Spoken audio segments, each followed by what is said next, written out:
ដំណឹងពីក្តៅហើយតែម្ដង CSIS លាតត្រដាងការពិតដែលថៃប្រើប្រាស់បញ្ហាអក្រិតកម្មអនឡាញនិងប្រើពាក្យថា Cambodia ដើម្បីជន់ឈ្លីកម្ពុជានេះគឺជាស្ថាប័នស្រាវជ្រាវដ៏ល្បីល្បាញមួយនៅសហរដ្ឋអាមេរិកនិយាយការពិតអញ្ចឹងពាក់ព័ន្ធទាំងវើខូចរបស់ប្រទេសថៃហើយក្នុងនោះកម្ពុជារបស់យើងមិននៅស្ងៀមដែរមន្ត្រីកម្ពុជាបន្តបកអាក្រាតសកម្មភាពឈ្លានពានរបស់ថៃលើទឹកដីកម្ពុជាបង្កឲ្យខូចខាតហេដ្ឋារចនាសម្ព័ន្ធនានានិងជនស៊ីវិលជាង 60,000 នាក់ឯណោះនេះបើយោងតាមការចុះផ្សាយរបស់សារព្រមានក្នុងស្រុកកម្ពុជារបស់យើងណាកម្ពុជាបានប្រកាសថ្កោលទោសយ៉ាងខ្លាំងចំពោះប្រទេសថៃចំពោះការឈ្លានពានម្ដងហើយម្ដងទៀតដែលបណ្ដាលឲ្យមានទុក្ខវេទនារបស់ប្រជាពលរដ្ឋកម្ពុជានិងការបំផ្លិចបំផ្លាញសេដ្ឋកិច្ចកម្ពុជាយ៉ាងធ្ងន់ធ្ងរការប្រកាសនេះធ្វើឡើងដោយលោកជូហេងអគ្គលេខាធិការរងនៃក្រុមប្រឹក្សាអភិវឌ្ឍកម្ពុជានៅឯវេទិកាអេកូសុកនៃអង្គការសហប្រជាជាតិស្ដីអំពីហេរញ្ញប្បទានសម្រាប់ការតាមដានការអភិវឌ្ឍនេះគឺជាដំណឹងធំពីប្រិមិត្តបាទខ្ញុំសូមជម្រាបដំណឹងនេះជាទី1មុនបាទពីមុននឹងដំណឹងចុងក្រោយពាក់ព័ន្ធទៅនឹងស្ថាប័នស្រាវជ្រាវមួយដែលគេរកឃើញថាថៃយករឿងកម្ពុជាពាក់ព័ន្ធនឹងព្រំដែនឬក៏អក្រិតកម្មអនឡាញមកជន់ឈ្លីកម្ពុជាហើយបិទបាំងស្ថានភាពនានាប្រទេសវាខូចដល់បាទអត់និយាយទេឥឡូវនេះចូលដំណឹងទី1តែម្ដងនាថ្ងៃទី24មេសា2026នេះក្នុងវេទិកាអេកូសុកលោកជូហេងបានគូបញ្ជាក់ពីផលវិបាកធ្ងន់ធ្ងរនៃចំនួននេះដោយរាយការណ៍ពីការស្លាប់របស់ប្រជាពលរដ្ឋជាង100នាក់និងការផ្លាស់ទីលំនៅរបស់ជនស៊ីវិលជាង 65,000 នាក់ជនភៀសខ្លួនទាំងនេះប្រឈមមុខនឹងបញ្ហាប្រឈមធ្ងន់ធ្ងររួមទាំងការខូចខាតផ្ទះសម្បែងការខ្វះខាតសេវាកម្មនិងការព្រួយបារម្ភអំពីសុវត្ថិភាពគណៈសាលារៀននិងមណ្ឌលសុខភាពជាច្រើនទៀតនៅតែបិទនៅក្នុងតំបន់ដែលរងផលប៉ះពាល់លោកអគ្គលេខាធិការរងនៃក្រុមប្រឹក្សាអភិវឌ្ឍកម្ពុជាបានកំណត់លក្ខណៈស្ថានភាពនេះថាជាបញ្ហាប្រឈមស្រួចស្រាវនិងកាន់តែធ្ងន់ធ្ងរដោយបញ្ជាក់ថាបញ្ហាបណ្ដាលមកពីសកម្មភាពឈ្លានពានរបស់យោធាថៃជាបន្តបន្ទាប់ចាប់តាំងពីឆ្នាំ2025ដែលបានរារាំងយ៉ាងធ្ងន់ធ្ងរទៅដល់កិច្ចខិតខំប្រឹងប្រែងអភិវឌ្ឍរបស់ប្រទេសកម្ពុជាបាទប្រិយមិត្តទាំងអស់គ្នាដាក់ម្នាក់ម៉ាត់មកថា Thailand ឈ្លានពានកម្ពុជាយ៉ាងមកបាទឬក៏ Thailand invaded Cambodia លោកបានស្នើសុំឲ្យសហគមន៍អន្តរជាតិទទួលស្គាល់ពីផលប៉ះពាល់នៃចំនួនលើហេរញ្ញប្បទានអភិវឌ្ឍនិងស្នើឲ្យបង្កើនលទ្ធភាពទទួល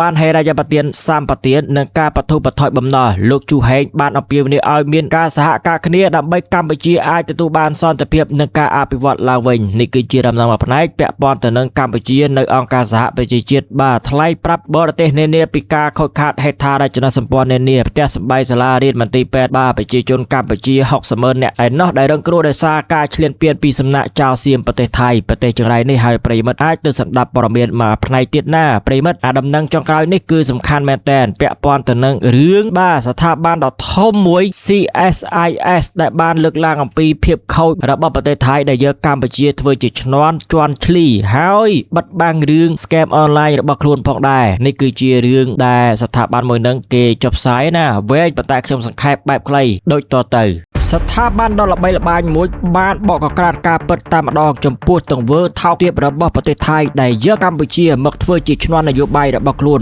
ហើយបង្កើតពាក្យថ្មី Cambodia នេះតាក់ទងទៅសារព្រមាន The Wall Street Journal ដែលសហការគ្នា60ឆ្នាំមកហើយឥឡូវនេះស្ថាប័នដ៏ល្បីល្បាញបាទស្រាវជ្រាវរបស់អាមេរិកមួយដែលមានឈ្មោះថា CSIS បានរកឃើញថាប្រទេសថៃនេះកំពុងតែប្រើប្រាស់បញ្ហាអក្រិតកម្មអនឡាញនិងការបង្កើតពាក្យថា Cambodia ធ្វើជាឈ្នន់នយោបាយដើម្បីបង្ខូចកេរ្តិ៍ឈ្មោះកម្ពុជានៅលើឆាកអន្តរជាតិយុទ្ធសាស្ត្រនេះមានគោលបំណងបង្ហាញទៅកាន់ពិភពលោកថាកម្ពុជាគឺជាប្រទេសដែលមិនអាចទុកចិត្តបានដើម្បីយកមកធ្វើជាលេសសុចរិតកម្មក្នុងការបង្កើតសកម្មភាពយោធារបស់ខ្លួននៅតាមព្រំដែនក្រោមរូបភាពកិច្ចការពារព្រំដែនបាទហើយវាប្រើពាក្យថា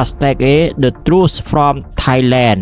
The Truth from Sealand ពួកអាចោកំណត់ខូចបាទផ្សព្វផ្សាយពីអញ្ចឹងការពិតមកពីប្រទេសថៃណានៃចង់បានការពិតមកសួរថៃមកដូចអ៊ីស្រាអែលដែរណាតាមរយៈការប្រើប្រាស់អធិពលសារព័ត៌មាននិងភាពប៉ិនប្រសប់ក្នុងការឃោសនាថៃបាននឹងកំពុងតែយកផលចំណេញទាំងផ្នែកសីលធម៌និងនយោបាយអន្តរជាតិទោះជាយ៉ាងណាការពិតគឺថៃខ្លួនឯងក៏កំពុងជួបប្រទះវិបត្តិអក្រិតកម្មអនឡាញដ៏ធ្ងន់ធ្ងរមិនចាញ់កម្ពុជានោះឡើយប៉ុន្តែពួកគេបានបង្វែរចំណាប់អារម្មណ៍ពិភព លោកឲ្យមករកកម្ពុជាតែម្នាក់ឯងបាទប្រទេសវាក៏ឡើងសកាឡើងអញេញ៉ៃមិនដឹងជាណានៃរឿង scam អនឡាញអនុទានថតរូបជាមួយនឹងពួក scam អនឡាញនោះអានឹងស្អីគេពួកវានេះច្រើនបាទរបៀបថាជាតំបន់ទទួលមនុស្សឲ្យបញ្ជូនមនុស្សនោះទៅកាន់ប្រទេសភូមាឬក៏កម្ពុជាអញ្ចឹងទៅយើងទទួលស្គាល់ថាយើងពិតជាមានរឿងចឹងមែនក៏ប៉ុន្តែថៃនេះល្បិចនោះល្បិចខូចយត្តមែនតែនចោតទម្លាក់កំហុសដាក់កម្ពុជាទាំងដល់ជាពិសេសគឺការប្រើពាក្យថ្មីនេះឯង Cambodia នេះអញ្ចឹងបានជា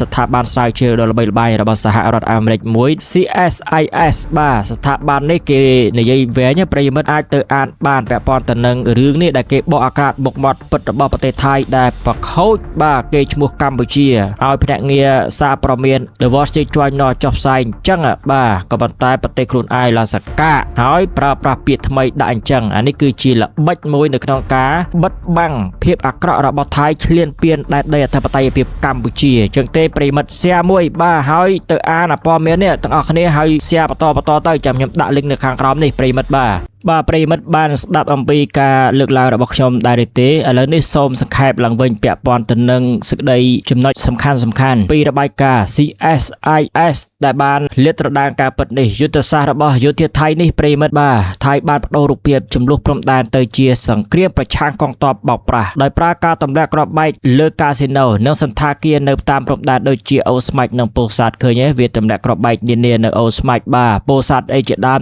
F16 បោះពួយយ៉ាងលឿនវាយប្រហារដាក់កម្ពុជាជាជាងការវាយប្រហារយោធាបែបប្រពៃណីអាហ្នឹងគឺយុទ្ធសាស្ត្ររបស់ថៃក៏ប៉ុន្តែវាកំទេចស្ពានខ្មែរបាទវាយកឡែងអញ្ចឹងមួយទៀតនោះផលប៉ះពាល់សេដ្ឋកិច្ចឧស្សាហកម្មបោកប្រាស់នៅកម្ពុជាមានទំហំធំរកចំណូលបានជិតពាក់កណ្ដាលនៃ GDP ជាតិដែលធ្វើឲ្យថៃខាត់បង់ថវិកាច្រើននិងប៉ះពាល់ទៅដល់វិស័យទេសចរយ៉ាងធ្ងន់ធ្ងរលេសនយោបាយនោះទៅវិញថៃប្រើពាក្យតែ Cambodia ដើម្បីបង្ខូចកេរ្តិ៍ឈ្មោះកម្ពុជាលើឆាកអន្តរជាតិបាទស្និទ្ធស្នាលទៅនឹងអាកាសែតមួយនៅបរទេសអាមេរិកដ៏ល្បីល្បាញ The Wall Street Journal នោះបាទភាពជាដៃគូរបស់គេគឺ60ឆ្នាំហើយ6ទសវត្សរ៍ឯណោះប្រិមិត្តហើយនឹងដើម្បីធ្វើឲ្យសកម្មភាពយោធារបស់ខ្លួនមើលទៅជាការការពារសន្តិសុខនិងជារឿងសីលធម៌បាទយករឿងហ្នឹងដែលវាឈ្លានពានចូលជ្រៅលើទឹកដីកម្ពុជាកុំឲ្យប្រទេសនានាបន្តបង្អាប់ប្រទេសថៃថាឈ្លានពានវាបែរមកចោទកម្ពុជាពាក់ព័ន្ធទៅនឹង Cambodia ឬក៏ scam អនឡាញអីជាដើមហ្នឹងទោះមានការប្រក្រាបនិងការបិទទីតាំងខ្លះនៅដើមឆ្នាំ2026ក៏ដោយប៉ុន្តែបណ្ដាញឧក្រិដ្ឋកម្មទាំងនេះមានភាពបត់បែនខ្ពស់និងមានការពាក់ព័ន្ធជាមួយអិសរាជជនជាន់ខ្ពស់ដែលធ្វើឲ្យការដោះស្រាយតាមផ្លូវយោធា